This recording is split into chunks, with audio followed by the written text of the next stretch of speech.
अच्छे कर्मों का फल कब मिलेगा? कर्म का फल कब मिलता कोई नहीं जानता। एक बार की बात है। एक गांव में एक बालक रहता था। उस बालक का नाम अमन था। अमन के पिता अपाहिज थे।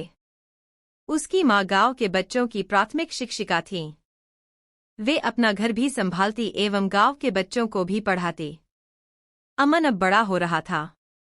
वह इतना समझने लगा था कि घर का सारा बोझ उसकी माँ पर ही है। वह अपनी माँ के बोझ को बांटना चाहता था। अमन अपनी माँ के गृह कार्य में उनकी मदद करता था। अब वह बड़ा हो चुका था, इसलिए पास के गुरुकुल में पढ़ने जाया करता था। एक दिन उसकी कक्षा में उसके गुरुजी ने बच्चों को बताया कि अच्छे कर्मों का अच्छा फल मिलता है और बुरे कर्मों का बुरा फल मिलता है। अमन के दिमाग में यह बात बैठ गई। उसने अपनी माँ से पूछा, माँ, क्या सच में अच्छे कर्मों का अच्छा फल और बुरे कर्मों का बुरा फल मिलता है? माँ ने उत्तर देते हुए कहा, हाँ बेटा। फिर अमन ने पूछा, माँ, तो हम लोग तो सदैव अच्छे कर्म करते हैं, हमें फल कब मिलेगा? कितना समय लगता है अच्छे कर्मों का फल मिलने में? माँ अपने पुत्र के प्रश्नों को सुनकर हंसते हुए बोली, बेटा, ये तो मुझे नहीं ज्ञात है, तुम ही बताओ। तो उलझे हुए अमन ने कहा, मुझे भी नहीं पता माँ। अपने बेटे के उलझन को देखते हुए माँ बोली, यह सब छोड़, देख, आज खेत से मकई लाई हूँ, चल तुझे पकाकर खिलाती हूँ। माता अमन का हाथ पकड़कर उसे रसोई में ले गई। वहां मकई पकाने लगी।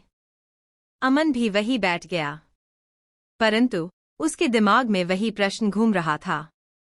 अगले दिन अमन जल्दी गुरुकुल जाता है। वहां जाकर वह गुरुजी के आश्रम के बाहर उनकी प्रतीक्षा करता है। गुरुजी बाहर अमन को देखकर अपनी कुटिया से बाहर आते हैं। फिर वे अमन से पूछते हैं, क्या बात है पुत्र, इतने सवेरे तुम यहाँ क्या कर रहे हो? अभी तो तुम्हारी कक्षा का समय नहीं हुआ। इस पर अमन गुरुजी से कहता है, गुरुजी, मेरे प्रश्न मुझे विचलित कर रहे हैं। प्रश्नों के समाधान के लिए मैं आपके पास आया हूँ। गुरुजी ने अमन से कहा, पुत्र, अपने प्रश्न पूछो। अमन ने पूछा, गुरुजी, क्या यह बात सत्य है कि हमें अच्छे कर्मों का फल अच्छा मिलता है और बुरे कर्मों का फल बुरा मिलता है? गुरुजी ने सहमति जताते हुए हाँ कहा। हाँ सुनने के उपरांत अमन ने दूसरा प्रश्न पूछा, गुरुजी, अच्छे कर्मों का फल कितने दिन में मिलता है? गुरुजी ने उत्तर दिया, समय से पुत्र। जब उस कर्म के फल आने का समय होता है, उस समय ही अच्छा या बुरा फल मिलता है। आतुर अमन ने पूछा, परंतु गुरुजी, यदि मैं दुगने उत्साह से अच्छे कर्म करूं तो? गुरुजी अमन की बात एवं मनोदशा को समझ चुके थे। उन्होंने उत्तर दिया, तब बेटा दुगना समय लगेगा। व्याकुल अमन ने फिर पूछा, गुरुजी, यदि मैं और मेहनत से और ध्यानपूर्वक अच्छे कर्म करूं तो? तब गुरुजी ने मुस्कुराते हुए कहा, तब तिगुना समय लगेगा पुत्र। उत्तम परेशान हो उठा। उसने गुरुजी से कहा, गुरुजी, मैं जितनी अधिक मेहनत कर रहा हूं अच्छे फल पाने की, यह अच्छा फल उतना दूर क्यों चला जाता है?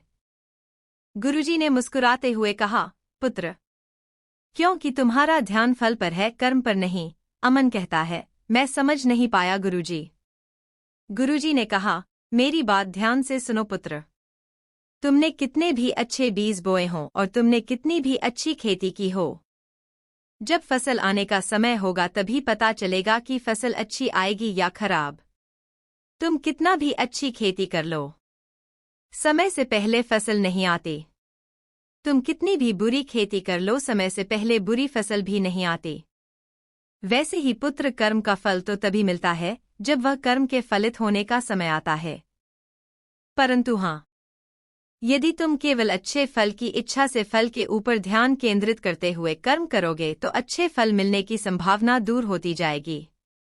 अमन ने गुरुजी की बात सुनकर फिर पूछा, परंतु ऐसा क्यों गुरुदेव? गुरुजी ने अमन को समझाते हुए कहा, पुत्र, क्योंकि तुम्हारा ध्यान अच्छे कर्म पर है ही नहीं। फिर तुम अच्छे कर्म अच्छे से कैसे करोगे? तुम्हारा ध्यान अच्छे फल पर है, इस कारण तुम अच्छे कर्म करने से चूक जाओगे। उदाहरण के लिए मैं तुम्हें बताता हूँ। यदि तुम यह सोचकर पढ़ाई करने बैठोगे कि मैं अपनी कक्षा में प्रथम स्थान पर आऊंगा और सदैव यही सोचते रहोगे, अपने फल के बारे में चिंतन करते रहोगे, तब कक्षा में प्रथम कैसे आना है? उस मार्ग से तुम्हारा ध्यान भटक जाएगा।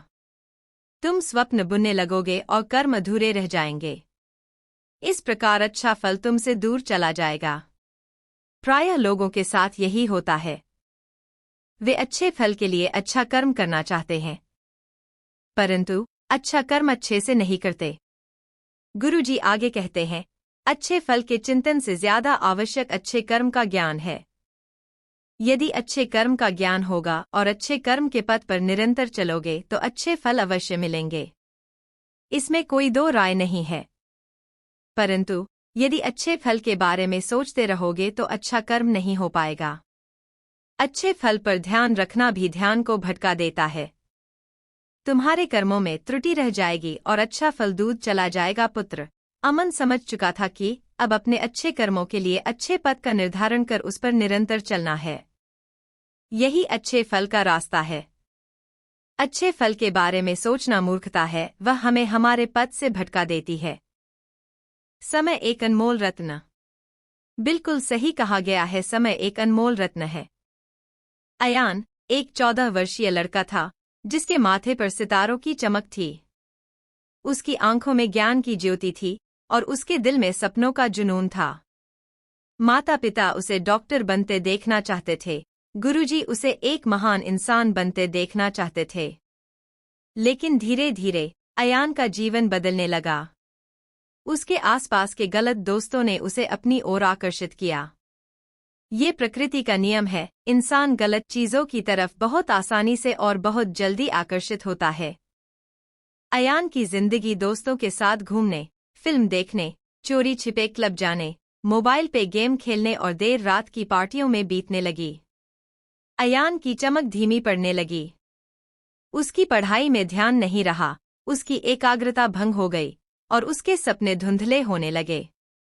माता पिता बार बार समझाते, गुरुजी डांटते, लेकिन अयान के कान पर जूं तक नहीं रेंगती। वो हर बात का दो जवाब देता, मैं कर लूंगा या अब मैं बड़ा हो गया, मुझे अच्छे बुरे की समझ है। धीरे धीरे 12वीं के फाइनल एग्जाम के दिन आ गए। अब परीक्षा सर पे खड़ी थी। सिर्फ 2 दिन बचे थे। अर्जुन को कुछ भी समझ नहीं आ रहा था। वो समझ नहीं पा रहा था कि शुरुआत कहाँ से करूं। पूरे साल क्लास के दोस्तों से न बात किया न ही नोट्स बनाए। अयान घबरा गया। उसने महसूस किया कि उसने कितना अनमोल समय बर्बाद कर दिया है। उसने रातों रात पढ़ाई करने की कोशिश की, लेकिन बहुत देर हो चुकी थी। परीक्षा में वह फेल हो गया। उसके क्लास के सारे बच्चे अगली क्लास में चले गए। कुछ बड़े बड़े शहरों में आगे की पढ़ाई के लिए चले गए। माता पिता की आंखों में निराशा थी, गुरुजी के चेहरे पर उदासी थी और अयान का मन पछतावे से भर गया था। उसने महसूस किया कि उसने अपना सब कुछ खो दिया है। कुछ दिन बाद अयान उदास होकर गुरुजी के पास गया। गुरुजी ने उसे प्यार से समझाया, बेटा, समय एक अनमोल रत्न है। जो खो गया वो कभी वापस नहीं मिलता। आज जो बीत गया उसे भुला दो और कल से एक नई शुरुआत करो। गुरुजी के शब्दों ने अयान के दिल को छू लिया। उसके अंदर एक नई उम्मीद की किरण जगी। उसने ठान लिया कि अब वह हार नहीं मानेगा। वह अपनी गलतियों से सीखेगा और अपने सपनों को फिर से हासिल करेगा। हर दिन अयान अपने अतीत के पछतावे से जूझता था। उसने सोचा, काश मैं समय को पीछे घुमा सकता और अपनी गलतियों को सुधार सकता, लेकिन उसे पता था कि यह असंभव है। अयान ने हार नहीं मानी। उसने कठिन परिश्रम करना शुरू कर दिया। वह सुबह जल्दी उठकर देर रात तक पढ़ाई करता था। उसने अपनी कमियों को दूर करने के लिए हर संभव प्रयास किया। धीरे धीरे अयान में बदलाव आने लगा। उसकी एकाग्रता बढ़ी, उसकी याददाश्त तेज हुई और उसकी समझ गहरी हुई। वह हर विषय में उत्कृष्टता प्राप्त करने लगा। समय बीतते देर नहीं लगती। कुछ महीनों बाद परीक्षाएं फिर से आईं। इस बार अयान पूरी तरह से तैयार था। उसने आत्मविश्वास के साथ परीक्षा दी। जब परिणाम आए तो अर्जुन खुशी से झूम उठा। वह स्कूल में अव्वल आया था। माता पिता और गुरुजी सभी बहुत खुश थे। अर्जुन ने अपनी गलतियों से सीख लिया था और सफलता का मीठा स्वाद चख लिया था। अयान ने अपनी कहानी दोस्तों और स्कूल के अन्य छात्रों को सुनाई। उसने उन्हें भी समय का महत्व समझाया और कठिन परिश्रम करने के लिए प्रेरित किया। धीरे धीरे अयान एक प्रेरणा बन गया। उसने सिखाया कि समय गंवाना पछतावे के सिवाय कुछ नहीं देता। समय का सदुपयोग करो और अपने सपनों को पूरा करो। कुछ सालों बाद अयान अपनी मेहनत और लगन से एक सफल डॉक्टर बन गया। उसने गरीबों और जरूरतमंदों का इलाज करने का फैसला किया। उसने लोगों की जान बचाई और उनके जीवन में खुशी लाई। अयान ने हमेशा याद रखा कि समय कितना अनमोल है। उसने हर पल का सदुपयोग किया और अपने सपनों को पूरा किया। कहानी की शिक्षा। यह कहानी हमें सिखाती है कि समय अत्यंत कीमती है। हमें इसका सदुपयोग कर अपने लक्ष्यों को प्राप्त करना चाहिए। समय को व्यर्थ गंवाने से पछतावा होता है। ईमानदारी का फल। एक बार की बात है, एक छोटे से गांव में रामू नाम का एक लकड़हारा रहता था। रामू बहुत गरीब था, लेकिन वह ईमानदार और मेहनती था। वह हर रोज जंगल में लकड़ी काटने जाता था और उसे शहर में बेचकर अपना गुजर बसर करता था। एक दिन रामू जंगल में लकड़ी काट रहा था कि उसे एक चमकती हुई थैली दिखाई दी। थैली भारी थी और रामू को लगा कि इसमें सोने के सिक्के होंगे। उसने थैली उठाई और उसे खोलकर देखा। थैली में सोने के सिक्के नहीं थे, बल्कि हीरे मोती और अन्य कीमती रत्न भरे हुए थे। रामू बहुत खुश हुआ। उसने सोचा कि अब वह गरीबी से मुक्त हो जाएगा और अपनी जिंदगी बदल सकेगा। लेकिन फिर उसने सोचा कि यह थैली किसी की होगी और उसे वापस लौटाना चाहिए। रामू थैली लेकर गांव के मुखिया के पास गया। मुखिया ने थैली खोलकर देखी और आश्चर्यचकित रह गया। उसने रमा से पूछा कि उसे यह थैली कहाँ से मिली। रामू ने सारी बात सच सच बता दी। मुखिया ने रामू की ईमानदारी की सराहना की और कहा, रामू, तुमने जो ईमानदारी दिखाई है, उसके लिए मैं तुम्हें पुरस्कृत करूंगा। यह थैली तुम्हारी ही है। रामू बहुत खुश हुआ। उसने मुखिया को धन्यवाद दिया और घर लौट आया। उसने थैली में से कुछ हीरे मोती बेचे और बाकी को संभालकर रख लिए। उसने उन पैसों से एक अच्छा सा घर बनवाया और अपनी बेटी की शादी भी कर दी। रामू की ईमानदारी की खबर पूरे गांव में फैल गई। लोग उसकी ईमानदारी और सच्चाई की प्रशंसा करने लगे। रामू गांव का आदर सम्मानित व्यक्ति बन गया। समय बीतता गया और एक दिन रामू जंगल में लकड़ी काट रहा था कि उसे एक घायल हिरण दिखाई दिया।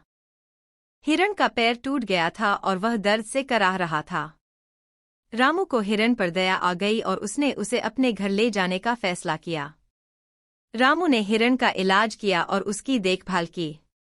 कुछ दिनों बाद हिरण ठीक हो गया। रामू ने हिरण को जंगल में छोड़ दिया। हिरण रामू की दयालुता से बहुत खुश हुआ। उसने रामू को धन्यवाद दिया और जंगल में गायब हो गया। अगले दिन रामू जंगल में लकड़ी काट रहा था कि उसे वही हिरण दिखाई दिया। हिरण के मुंह में एक चमकता हुआ हीरा था। हिरण ने हीरा रामू को दिया और जंगल में गायब हो गया। रामू बहुत हैरान हुआ। उसने सोचा कि यह हिरण वही है जिसे उसने बचाया था और यह हीरा उसे उसी का बदला है। रामू ने हीरा बेच दिया और उससे मिले पैसों से उसने गांव में एक स्कूल खोल दिया। उस स्कूल में गरीब बच्चों को मुफ्त शिक्षा दी जाती थी। रमा की ईमानदारी और दयालुता का फल उसे मिला। वह न केवल गरीबी से मुक्त हुआ, बल्कि उसने समाज के लिए भी कुछ अच्छा किया। कहानी की शिक्षा। ईमानदारी हमेशा फलती है। जो भी हम करते हैं, ईमानदारी से करना चाहिए। दयालुता का फल हमेशा मीठा होता है। ईमानदार और दयालु व्यक्ति समाज के लिए प्रेरणा बनते हैं। भविष्य की योजना। एक बार की बात है, एक टिड्डा बड़े सुंदर खेत में रहता था। वह अपने दिन खेलते और गाते बिताता था। कभी भी किसी चीज की चिंता नहीं करता था। वह हमेशा खेलता कूदता खुश रहता था। बड़ा ही मनमौजी स्वभाव टिड्डा था। एक दिन जब टिड्डा गाता और नाचता इधर से उधर घूम रहा था, उसने एक चींटी को एक गेहूं का दाना लेकर जाते हुए देखा। टिड्डे ने मुस्कुराते हुए बोला, अच्छे से भरपेट खाना खाओ मेरी मित्र। यह क्या? थोड़ी देर बाद फिर से चींटी दौड़ी भागी गेहूं का दाना लेकर जा रही थी। चींटी को इतना व्यस्त और जल्दीबाजी में गेहूं का दाना ले जाते देखकर टिड्डे ने पूछा, मित्र चींटी, तुम इतनी मेहनत क्यों कर रही हैं? मेरे साथ आ जाओ, खेलते हैं। तब चींटी ने जवाब दिया, मैं सर्दियों के लिए भोजन इकट्ठा कर रही हूँ। मैं जानती हूँ कि मुझे अभी कड़ी मेहनत करनी पड़ रही है, परंतु सर्दियों में मुझे और मेरे परिवार को खाने के लिए भटकना नहीं पड़ेगा। सर्दियों में खाना ढूंढना बहुत मुश्किल है। तुम भी ऐसा ही करने की सोचो। इस पर टिड्डा हंसता हुआ बोला, तुम कितना ज्यादा सोचती हो। मुझे भविष्य के बारे में क्यों चिंता होनी चाहिए? मैं वर्तमान में खुश हूँ और मेरे लिए यही महत्वपूर्ण है। चींटी असहमति जताते हुए सिर हिलाकर बोली, मुझे तुम्हारे भाव समझ में आते हैं, लेकिन भविष्य के बारे में सोचना अहम होता है और अपने परिवार की जवाबदेही भी समझनी चाहिए। हम जिस समाज में रहते हैं उसकी भी जवाबदेही लेनी चाहिए। अपने परिवार का भी ध्यान रखना चाहिए और समाज में भी जिनके पास नहीं है उनका भी ध्यान रखना चाहिए। और जो यह नहीं समझते उन्हें कभी ना कभी परेशानी का सामना करना पड़ता है। टिड्डे ने चींटी की सलाह को अनसुना कर दिया। वह टिड्डे अपना हर दिन गाते खेलते बिताता रहा। उसे अपने भविष्य की कोई चिंता नहीं थी। जहां हर जानवर अपने और अपने परिवार के लिए सर्दियों की तैयारी में जुटे थे, वही टिड्डा बेफिक्र समय काटता रहा। धीरे धीरे दिन ठंडे होते गए और भोजन की उपलब्धता की कमी होने लगी। टिड्डा अब भी केवल आज के खाने के बारे में सोचता था। जैसे ही आज के खाने की समस्या समाप्त होती, वैसे ही वह फिर से मनमौजी हो जाता। परंतु जैसे ही सर्दियों का प्रकोप बढ़ा, टिड्डे को भूख और चिंता सताने लगी। उसने चींटी के वचनों को याद करते हुए महसूस किया कि वह चींटी की सलाह का पालन करता तो आज उसे भूखा नहीं रहना पड़ता। उसे भविष्य की हर परिस्थिति के लिए तैयार रहना चाहिए था। लेकिन बहुत देर हो चुकी थी। टिड्डे के पास खाने का कुछ भी नहीं था और ना ही कोई जगह जहां जाकर वह भोजन पा सकता था। वह दुखी और अकेला महसूस करता था। एक दिन टिड्डा चींटी के घर के पास से गुजर रहा था तो उसने देखा कि चींटी के मोहल्ले में बच्चे खेल रहे हैं, बूढ़ी चींटियां धूप सेक रही हैं। तभी उसने देखा कि उसकी मित्र चींटी अपने घर में भोजन कर रही है। चींटी के पास भोजन की पूरी आपूर्ति थी और वो ठंडे मौसम के लिए तैयार थी। टिड्डे ने चींटी के पास जाकर कहा, मुझे खेद है कि मैंने तुम्हारा कहा नहीं माना और आज मैं भुगत रहा हूँ। यदि मैं तुम्हारी सलाह मान लेता तो आज खाने के लिए यहाँ वहाँ नहीं भटकता। मुझे माफ कर दो। क्या तुम मेरी मदद करोगी? क्या तुम मुझे भी खाना दोगी? टिड्डे की बात सुनकर चींटी को उस पर दया आ गई। चींटी ने जवाब दिया, मैं अवश्य तुम्हारी मदद करूंगी, लेकिन तुम्हें अपनी गलतियों से सीखना चाहिए। हमेशा भविष्य के बारे में सोचो और मुश्किल समय के लिए तैयार रहो। मेहनत करना और जिम्मेदारी संभालना बहुत महत्वपूर्ण है। टिड्डे ने सहमति जताते हुए अपना सिर हिलाकर कहा कि मैंने अपनी सीख ले ली है और भविष्य में जिम्मेदार बनने का वादा करता हूँ। फिर चींटी ने उसे खाना दिया। दोनों मित्रों ने बैठकर खाना खाया। उसने चींटी को अपनी मदद और मित्रता के लिए धन्यवाद दिया। उस दिन से टिड्डा मेहनत करने लगा और भविष्य के लिए तैयार रहने लगा। उसने सीखा कि सफल जीवन के लिए जिम्मेदारी लेना और मुश्किल समय के लिए तैयार रहना महत्वपूर्ण है। कहानी की सीख। खुशहाल और सफल जीवन के लिए कड़ी मेहनत और जिम्मेदारी महत्वपूर्ण होते हैं। वर्तमान के साथ साथ भविष्य के लिए योजना बनाना और तैयार रहना आवश्यक होता है। पारिवारिक कुरीतियां। एक अभिशाप। दिसंबर का महीना था। बहुत जोर से ठंड पड़ रही थी। सुबह का समय था। अच्छी धूप खिली थी। कल्याणी देवी अपने घर के बाहर अपनी गायों को चारा खिला रही थी। तभी उनके दरवाजे पर एक भिखारिन आई। कल्याणी देवी के घर के परिसर का दरवाजा बड़ा एवं भव्य था। दरवाजे के बाहर खड़े होकर उस भिखारिन ने कल्याणी देवी का आवाज लगाई, माई, खाने को रोटी है क्या?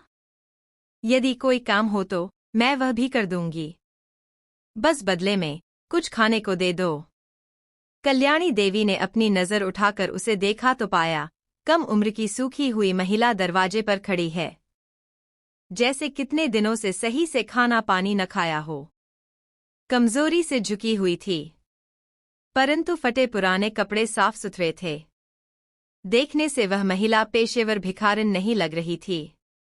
कल्याणी देवी ने दरवान से कहकर उसे अंदर आने दिया। अंदर से उसे रोटी गुड़ और पानी लाकर दिया।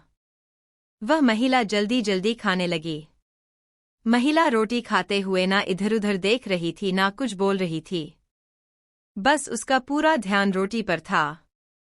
जल्दी ही उसने रोटियां खत्म कर ली। खाकर महिला ने कहा, माई, रोटी के लिए धन्यवाद। यदि कोई काम हो तो आप मुझे बता सकती है, मैं घरेलू काम जानती हूँ। कल्याणी देवी ने कहा, वैसा कोई काम नहीं है, पर यदि तुम्हें काम आता ही है तो फिर भीख क्यों मांग रही हो? हम तुम्हें जानते नहीं तो घर पे काम करने के लिए कैसे रख लें? पहले तो कभी नहीं देखा तुम्हें इधर भीख मांगते। कहाँ से आई हो? कल्याणी देवी की बात सुनकर महिला ने अपनी आपबीती सुनाई। महिला ने कहा, माई, मैं यहीं पास के गांव सुंदरपुर से आई हूँ। गांव के स्वर्गीय भानुप्रताप की बहू हूँ। मेरा जन्म मोहनपुर गांव के एक प्रतिष्ठित परिवार में हुआ था। लड़की होने के कारण मेरे माता पिता ने मुझे पढ़ाया लिखाया नहीं और लड़का होने के कारण मेरा भाई इतने लाड में रहा कि उसने पढ़ाई लिखाई नहीं की। हम दोनों अनपढ़ रह गए। बाबूजी व्यापारी थे। माता पिता की मृत्यु के बाद भाई ठीक से व्यापार संभाल ना सका। घाटा बढ़ता गया। मुनीम जी ने भी बहुत धोखा दिया। धन के अभाव में मेरा विवाह अच्छे लड़के से नहीं हो पाया। मेरा पति बहुत शराब पीता था और मुझे मारता भी था। घर की एक एक चीज बेचकर दारू पी गया। एक दिन नशे की हालत में गाड़ी के नीचे आ गया। महिला ने आगे बताया, मैं और मेरी सास ही अब बचे हैं। घर में कोई पुरुष न होने के कारण हमारी पुश्तैनी जमीनों को संबंधियों ने कब्जा लिया है। दाने दाने को मोहताज हो गए हैं। इसीलिए मैं भीख मांग कर खाती हूँ। मैं पढ़ी लिखी तो हूँ नहीं, मुझे केवल घरेलू काम आते हैं। गांव में लोग अपना काम खुद करते हैं तो वहाँ कोई काम भी नहीं देता था। इसीलिए अपनी सास को लेकर शहर आई हूँ। यहाँ तो घरेलू काम के लिए लोग हम जैसों को रख लेते हैं। कोई घर का काम मिल जाता तो हम सास बहू का गुजारा चल जाता। उसकी कहानी कल्याणी देवी के साथ साथ उनका पूरा परिवार सुन रहा था। तब कल्याणी देवी ने पलटकर अपने बेटे और बहुओं से कहा, देखो, बच्चों को लाड़ में कुछ नहीं सीखने से क्या होता है? बेटा बेटी में फर्क करने से क्या होता है? दारू पीने से क्या होता है? परिवार के कमजोर होने से क्या होता है? अपने आप यदि ना समझ में आए तो हमें किसी और की कहानी से समझ लेना चाहिए। अपने बच्चों को सही से पढ़ाना लिखाना चाहिए। लाड़ में आकर उनका भविष्य नहीं खराब करना चाहिए। नशा सदैव घर बर्बाद करता है।